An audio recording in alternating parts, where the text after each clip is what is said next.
Shalom. Kita akan memulai pembacaan firman Tuhan. Terlebih dahulu kita minta pertolongan Tuhan dalam doa. Mari kita berdoa. Terpuji Allah kami, dari kerajaan sorga.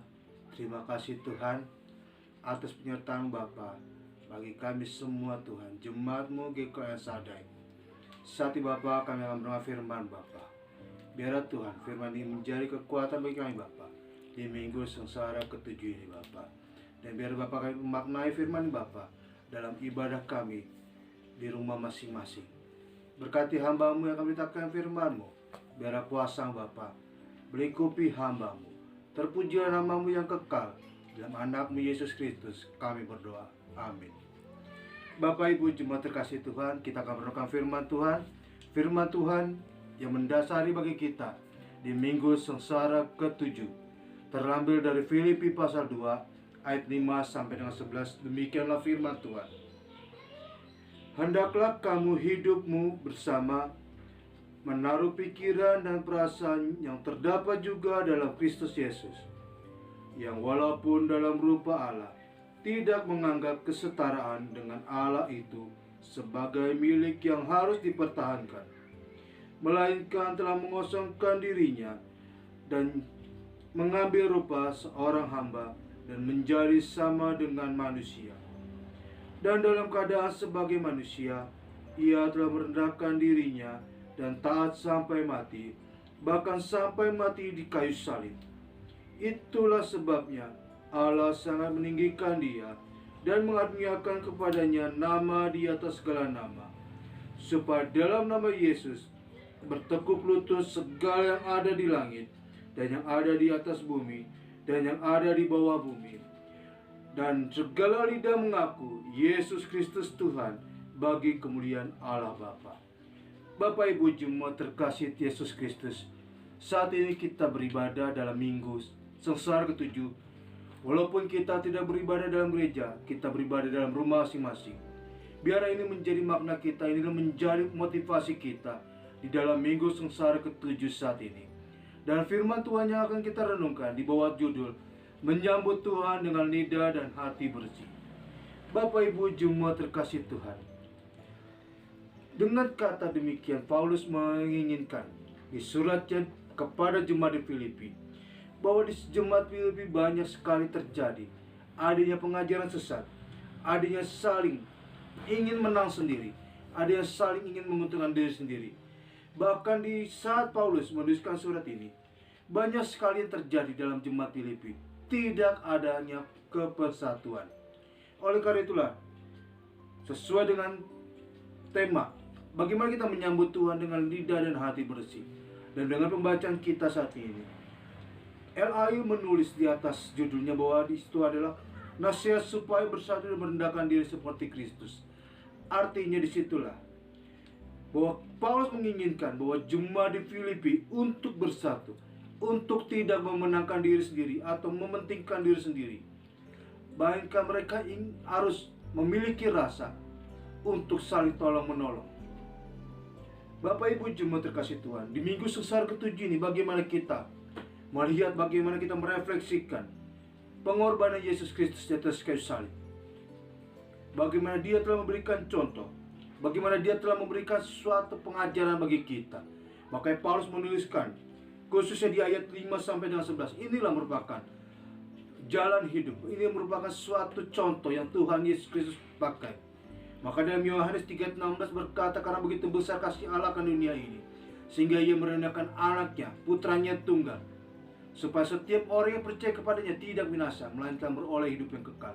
Artinya sinilah Allah Bapa dengan melihat keberdosaan manusia, kejahatan manusia, dia tidak ingin anak-anaknya lepas atau tidak ingin melihat anak-anaknya jauh dari kehidupannya, tetapi dia mengerjakan putranya. Artinya disitulah Yesus Kristus yang dikirimkan, Yesus Kristus yang menjadi Tuhan Juru Selamat kita. Dia telah memberikan contoh bagaimana dia merendahkan diri, bagaimana dia mempersatukan segala golongan. Makanya ketika Yesus Kristus datang ke dunia ini, dia mempersatukan, dia mengubah setiap takhta, setiap perbedaan, setiap kesenjangan sosial yang terjadi pada saat itu, untuk mereka bersatu, untuk mereka saling menyadari bahwa mereka adalah manusia yang tidak bisa lepas dari orang lain. Makanya di sini firman Tuhan kita lihat, Paulus mengingatkan kepada jemaat Filipi supaya mereka bersatu, menyambut Tuhan dengan lidah dan hati bersih, bukan menyambut Tuhan dengan keegoisannya, dengan mementingkan diri sendiri, tetapi dengan hati dan lidah bersih. Makanya kalau kita baca di ayat kelima, hendaklah kamu hidup bersama, menaruh pikiran dan perasaan yang terdapat juga dalam Kristus Yesus. Artinya situ Paulus menginginkan bahwa jemaat di Filipi untuk memiliki rasa kebersatuan. Demikian juga bagi kita sekalian saat ini. Melalui firman Tuhan ini Paulus menginginkan bahwa ketika kita menyambut Tuhan, kita menyambut Tuhan dengan sungguh-sungguh. Kita menyambut Tuhan dengan hati dan lidah yang bersih. Bagaimana caranya? Melalui firman Tuhan ini kita bisa melihat ada 4 bagian. Yang pertama, kita harus bisa merendahkan diri, merendahkan hati kita, tidak menaruh keinginan kita melebihi keinginan orang lain. Kita mau menjadi seorang hamba, kita belajar mau merendahkan diri kita, merendahkan hati kita, melepaskan keegoisan kita. Maka di sini firman Tuhan kita lihat bagaimana Kristus Yesus yang seharusnya dia adalah Allah Bapa, dia pencipta langit dan bumi, dia mau turun ke dalam dunia ini. Di ayat ke-6 ini bilang berkata, yang walaupun dalam berupa Allah tidak menganggap kesetaraan dengan Allah itu sebagai milik yang harus dipertahankan.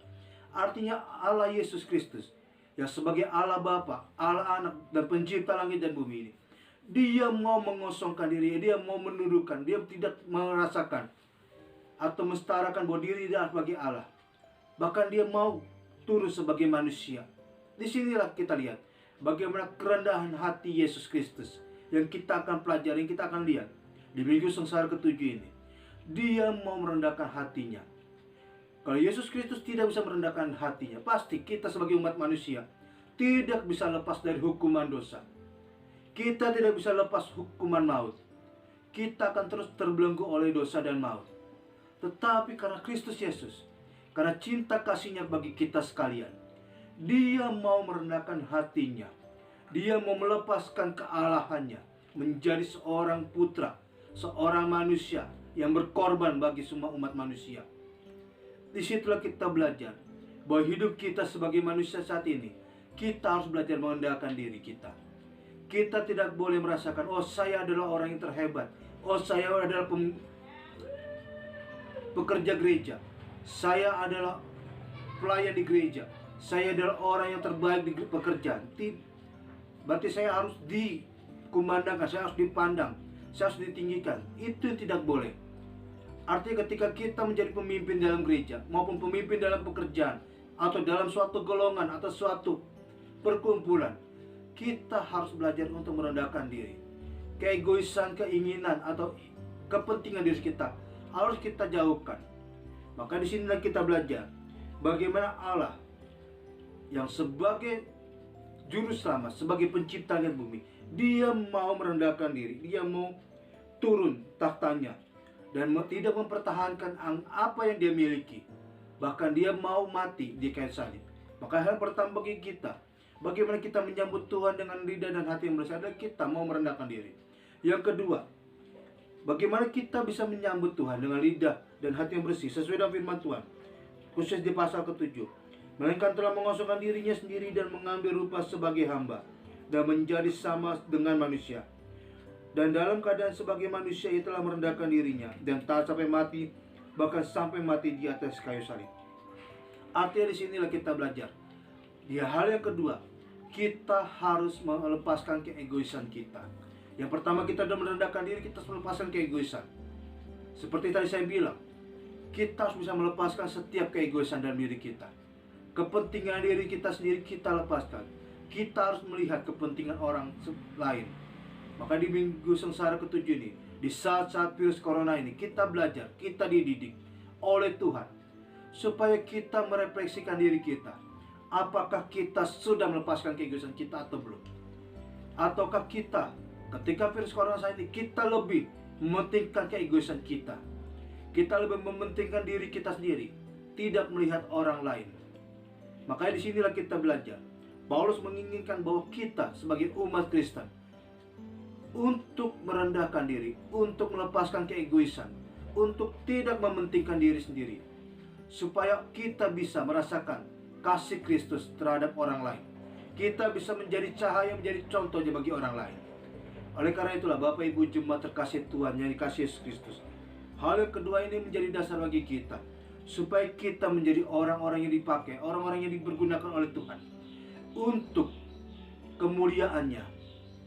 Oleh karena itulah, dengan hal yang kedua ini, di minggu sengsara ke-7 ini, bagaimana kita menyambut Tuhan dengan lidah dan hati bersih.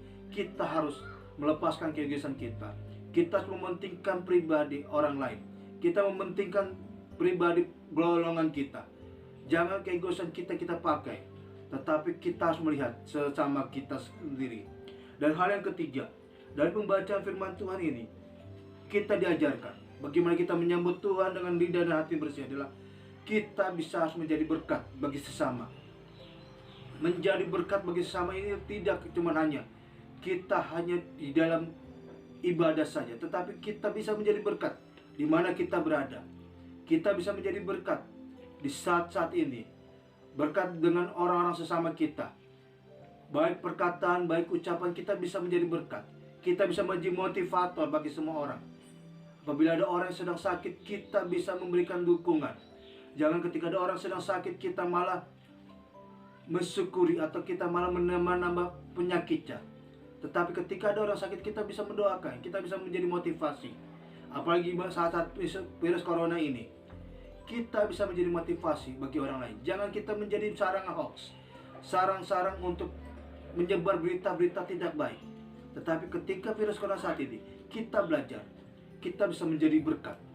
Maka di sinilah kita lihat bagaimana Kristus Yesus ketika saat-saatnya di kayu salib, saat-saat dia akan menjalankan jalan Via Dolorosa, dia tetap melaksanakan berkat Tuhan. Dia tidak meninggalkan taktanya, tetapi dia tetap melaksanakan. Kalau kita baca di Matius pasal 26, di ayat yang kedua 51 sampai 54, bagaimana ketika Yesus di Taman Getsemani, ketika dia sedang berdoa, setelah dia berdoa di Taman Getsemani, datanglah Yudas bersama dengan prajurit-prajurit. Di saat situlah bagaimana kita lihat salah seorang murid Tuhan Yesus itu bernama Simon Petrus menghembuskan pedangnya ke telinga salah satu pegawai prajurit yang ingin menangkap Tuhan Yesus. Di situlah kita lihat bagaimana Tuhan Yesus tidak membiarkan hal itu terjadi. Tuhan Yesus mengobati pegawai tersebut. Dan disitulah kita lihat bagaimana kondisi Tuhan Yesus. Ketika saat menangkap, dia masih memberikan suatu berkat. Bahkan di atas kayu salib dia juga memberikan suatu berkat. Ketika seorang penjahat di sebelah kanannya yang ingin meminta suatu berkat, Tuhan masih memberikan berkat. Makanya dalam perkataan Tuhan Yesus yang kedua, pada hari ini juga engkau akan bersama-sama dengan aku di Taman Firdaus. Artinya itulah berkat yang diberikan Tuhan Yesus Kristus bagi penjahat tersebut. Oleh karena itulah Bapak Ibu jemaat terkasih Tuhan, dalam minggu-minggu sengsara ke-7 ini, di saat ini kita belajar bagaimana kita memberikan berkat bagi semua orang. Melalui doa kita bisa menjadi berkat. Melalui perkataan kita bisa menjadi berkat. Melalui setiap tulisan kita, baik di medsos maupun dimanapun, kita bisa menjadi berkat. Janganlah kita menjadi batu sandungan bagi orang lain. Janganlah kita menjadi momok bagi orang lain. Tetapi saat ini, minggu sengsara ke-7 ini, kita harus belajar menjadi berkat. Dan yang terakhir, bagaimana kita menyambut Tuhan dengan lidah dan hati yang bersih adalah kita harus tetap taat. Taat sampai mati, seperti Yesus Kristus taat sampai mati. Kita taat dengan beribadah, walaupun kita beribadah dalam rumah-rumah masing-masing. Janganlah ibadah ini cuma hanya sebagai rutinitas, tetapi dengan ibadah ini kita makin taat, kita makin diasah. Seperti ada sebuah ilustrasi, ada seorang pemotong pohon. Dia melaksanakan tugasnya setiap hari untuk memotong pohon. Tetapi suatu ketika dia berhenti memotong pohon. Dia duduk di tengah-tengah pohon tersebut. Dia mengambil suatu minuman dan mengasah gergajinya. Dan setelah dia mengasah gergaji, dia kembali memotong pohon itu. Dan pohon itu akhirnya tumbang. Dari ilustrasi itu kita belajar Di saat ini kita belajar untuk kita merefleksikan diri. Apakah ketaatan kita sudah kita asah atau belum? Ataukah dengan kita beribadah di rumah masing-masing, kita makin malas untuk beribadah atau tidak? Biar melalui firman ini kita diajarkan bagaimana kita menyambut Tuhan di minggu sengsara ke-7 ini. Kita untuk memiliki ketaatan. Apakah kita menyambut Tuhan dengan benar-benar kita menyambut Tuhan? Ataukah kita menyambut Tuhan dengan biasa-biasa saja? Oleh karena itu Bapak Ibu jemaat terkasih Tuhan Yesus Kristus, di minggu sengsara ke-7 ini kita belajar, kita diingatkan oleh Rasul Paulus melalui sifat, melalui keadaan Yesus Kristus dalam menjalani jalan Via Dolorosa, jalan salib. Ia dimuliakan oleh Tuhan. Demikian juga kita sebagai anak-anaknya yang telah mengaku Yesus Kristus sebagai Juru Selamat, yang telah percaya pada Yesus Kristus. Saat ini Tuhan meminta bagi kita supaya kita menyambut Dia dengan hati dan lidah kita yang bersih. Jangan menyambut Tuhan dengan ada keberdosaan. Jangan menyambut Tuhan dengan hati yang iri kepada orang lain, hati iri kepada sesama, ataupun memiliki batu sanduan pada sesama. Tetapi yang Tuhan inginkan saat ini kita di minggu sengsara ke-7 ini, pada saat ibadah dalam rumah masing-masing, saat musim corona ini, kita diajarkan, kita dididik. Yang pertama, kita harus menjadi contoh, menjadi berkat bagi sesama. Yang kedua, kita harus mementingkan orang lain daripada kepentingan diri sendiri. Yang ketiga, kita merendahkan diri. Dan terakhir, kita harus menjadi taat. Itu yang harus menjadi kita pegang, itu yang harus kita lakukan supaya kita bisa memuliakan Tuhan. Dan biar nama Tuhan itu menjadi nama yang termasyhurkan. Maka dia ke-10 tadi, supaya dalam nama Yesus bertukuk lutut segala yang ada di langit dan yang ada di atas bumi dan yang ada di bawah bumi, dan setiap orang mengaku bahwa Yesus Kristus Tuhan dan Juru Selamat. Biar saat ini kita belajar, kita merefleksikan, dan nanti tanggal 10 April kita akan merayakan, kita akan melaksanakan Jumat Agung, perjamuan kudus di dalam rumah masing-masing. Walaupun dalam rumah masing-masing itu tidak menghancurkan keimanan kita dalam perjamuan kudus, kita akan merasakan, merefleksikan bagaimana Jumat Agung, merasakan bagaimana kisah Yesus Kristus yang telah berkorban bagi kita. Dan kita akan merayakan, kita akan melaksanakan dalam bentuk live bersama-sama. Ini kita akan lakukan. Dan saat ini kita akan belajar, kita harus merefleksikan diri kita. Apakah kita sudah menyambut Tuhan dengan hati dan lidah kita yang bersih? Biar firman Tuhan saat ini mengumandangkan, menguatkan bagi kita sekalian. Terpuji nama Yesus Kristus, haleluya. Mari kita berdoa. Yalah Bapa kami surga, terpuji namamu Tuhan. Kami telah mendengar firman-Mu, kami telah diajarkan. Biar firman ini Bapa menjadi kekuatan bagi hidup kami. Hamba-Mu sudah berbicara, biar Roh Kudus Bapa yang menaungi, mengajari kami terus. Terima kasih Tuhan. Di dalam anak-Mu Yesus Kristus kami berdoa. Amin.